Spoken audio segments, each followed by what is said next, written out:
program yang sudah dikerjakan oleh pemerintah, tetapi memang terus terang malam hari ini tadi ada beberapa hal yang dibahas secara khusus, salah satunya mengenai sistem keuangan dan sistem perbankan kita, termasuk tadi membahas mengenai hasil dari peraturan pemerintah yang kita keluarkan berkenaan dengan masalah devisa hasil ekspor, gitu. Salah satunya. Itu DHE-nya udah diterbitin berarti ya, Mas? Sudah berlaku mulai bulan Maret.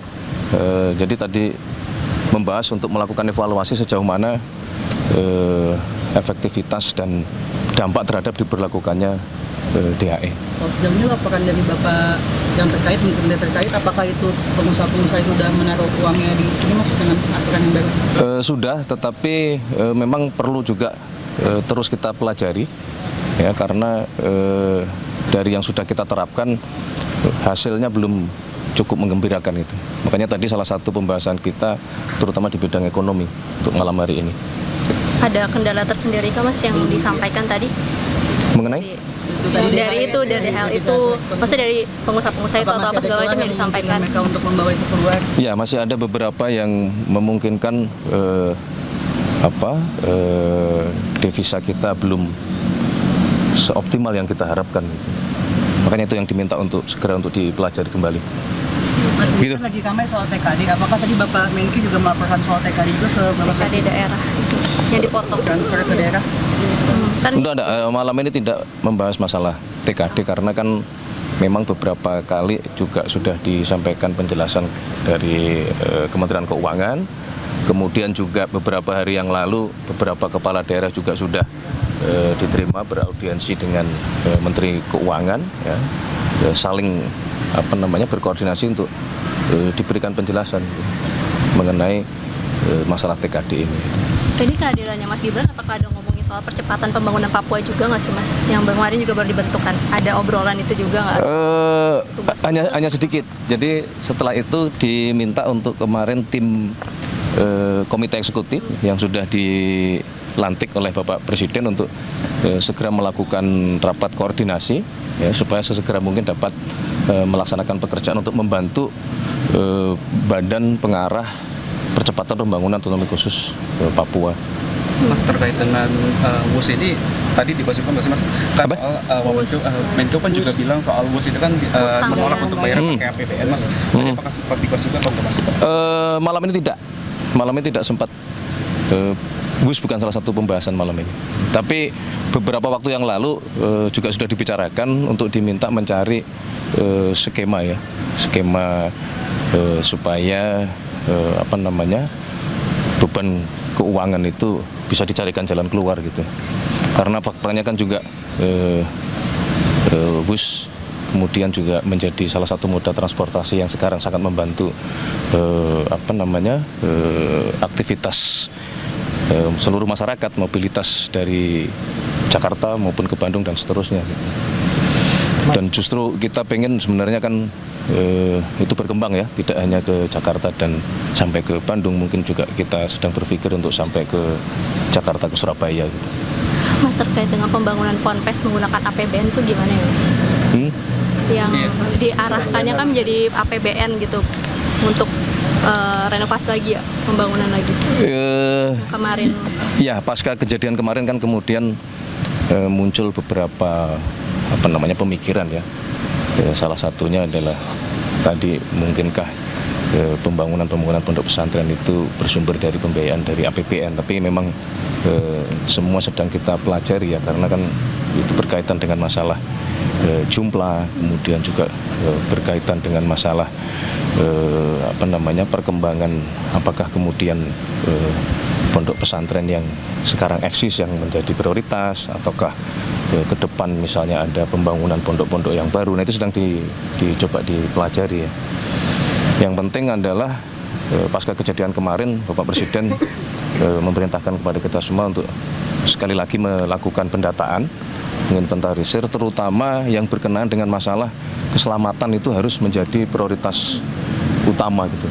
Jadi memang Kementerian PU diminta untuk melakukan cek ke lapangan ke setiap pondok pesantren untuk memastikan bahwa bangunan-bangunan fisik itu betul-betul terjamin keamanannya gitu, supaya tidak terjadi lagi kejadian seperti kemarin di Sidoarjo.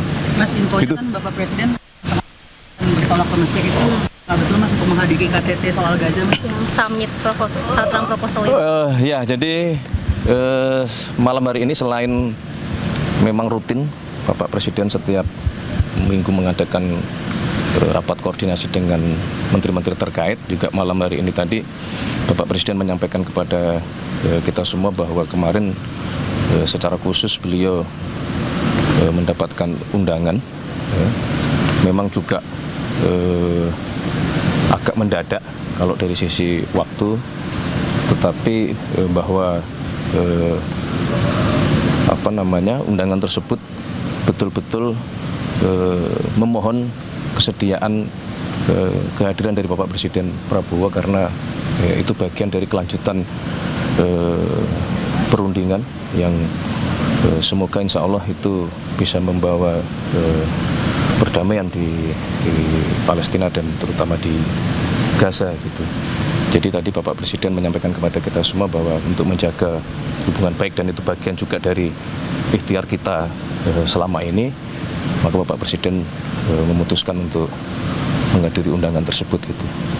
Agendanya apa aja sih, Mas? Apakah hanya diskusi aja atau nanti akan ada penandatanganan perjanjian kesepakatan itu gitu, Mas? Secara detail kita tadi belum mendapatkan update, baik terutama juga dari Bapak Menlu, karena kadang ada pertemuan itu yang sifatnya terbuka, juga ada juga pertemuan yang kadang-kadang sifatnya tertutup gitu. Apakah ada kemungkinan Pak Presiden akan menawarkan kembali 20.000 pasukan perdamaian ke Gaza itu, Mas, yang sudah disampaikan juga di panggung PBB, Mas? Menurut kami kalau memang kemudian terjadi kesepakatan yang konstruktif, ya, tidak menutup kemungkinan arahnya akan ke sana. Tadi Bapak Presiden juga menyampaikan hal tersebut, bahwa kalau memang kemudian tercapai kesepakatan ke arah yang baik, dalam artian terjadi perdamaian, dan kemudian salah satu konsekuensinya adalah kita Indonesia diminta untuk ikut serta membantu mengirimkan pasukan perdamaian. Nah, tadi juga dibahas dan diminta kepada tadi alhamdulillah yang hadir adalah Wakil Panglima TNI untuk juga mulai mempersiapkan diri. Manakala dibutuhkan kita sudah siap.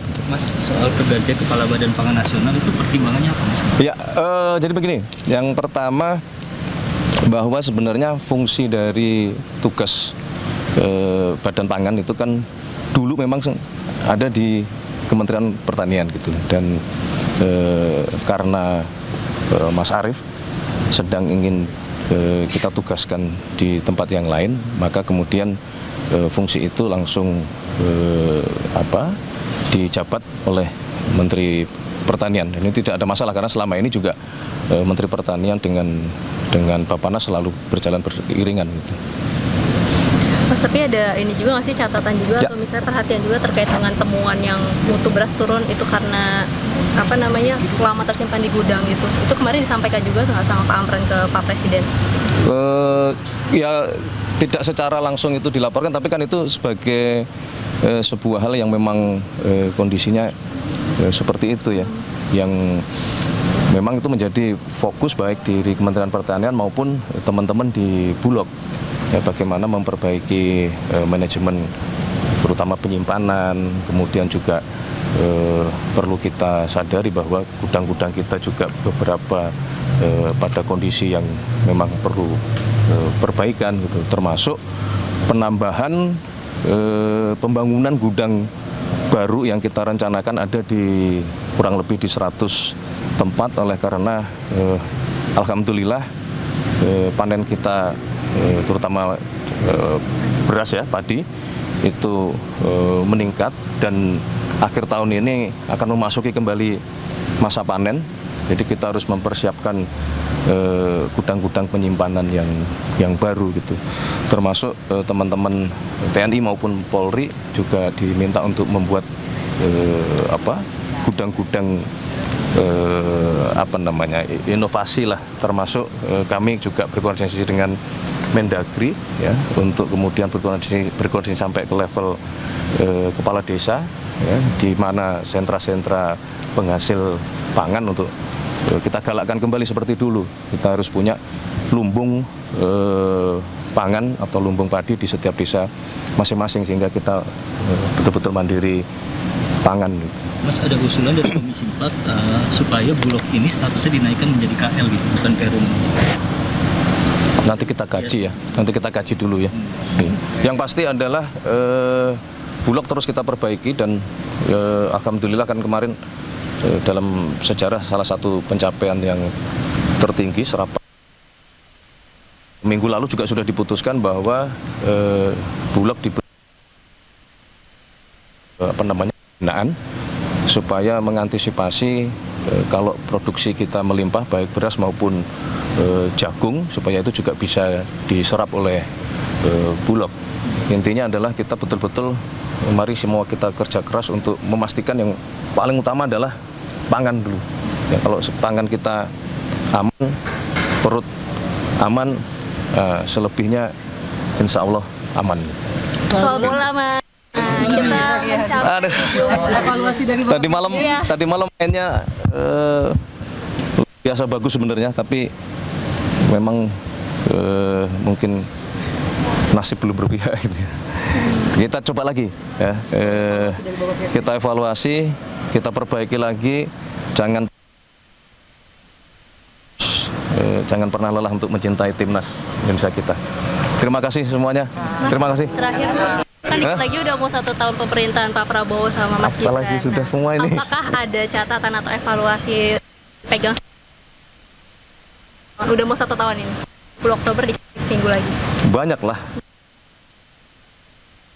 Positif dalam artian prestasi selama 1 tahun. Tapi juga ada beberapa catatan perbaikan yang memang juga harus menjadi fokus kita untuk kita perbaiki gitu. Mohon doanya aja. Doanya. Ini jalan. Terima kasih Bapak Presiden. Oke ya, terima kasih ya. Aku izin mendahului dulu, mengantar beliau dulu ya. Terima kasih ya. Terima kasih, Sehat semuanya, terima kasih. Terima kasih Mas Pras, Mas Angga. Sudah makan semuanya? Ini udah ada kayak Thank you KFC-nya. Yuk, makasih ya.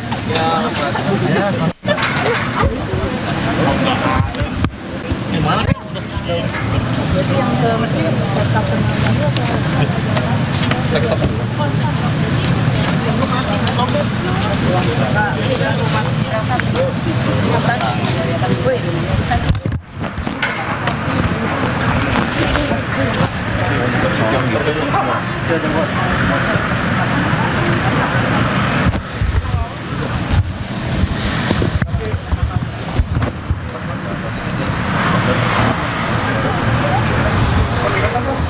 Pemirsa, baru saja kita sama-sama mendengar pernyataan dari Mensesnek Prasetyo Hadi mengenai panggilan sejumlah menteri ke kediaman Presiden Prabowo Subianto di Jalan Kertanegara, Jakarta. Ada beberapa hal yang dibahas oleh Presiden dan juga jajaran menteri, diantaranya adalah yang utama pembahasan atau fokus mengenai pembahasan masalah ekonomi, di mana pembahasan tersebut yang akan menjadi fokus utama pemanggilan sejumlah menteri kali ini karena dari catatan atau evaluasi yang dilakukan oleh pemerintahan ini ada catatan devisa yang belum optimal. Maka dari itu beberapa langkah kemudian formulasi-formulasi harus dilakukan oleh kementerian terkait. Tadi juga kita sempat mendengarkan pernyataan dari Prasetyo Hadi apakah dalam rapat kali ini juga membahas sejumlah permasalahan dalam isu-isu yang tengah mengemuka publik, diantaranya adalah TKD atau transfer dana ke daerah yang secara spesifik memang tidak dibahas tetapi implementasinya segera akan dilakukan. Itu tadi sejumlah permasalahan yang dibahas dalam agenda pertemuan antara Presiden Prabowo Subianto dan juga sejumlah menteri di Kertanegara, Jakarta. Demikian breaking news kali ini. Saya Cika Mutazam, terima kasih. Sampai jumpa.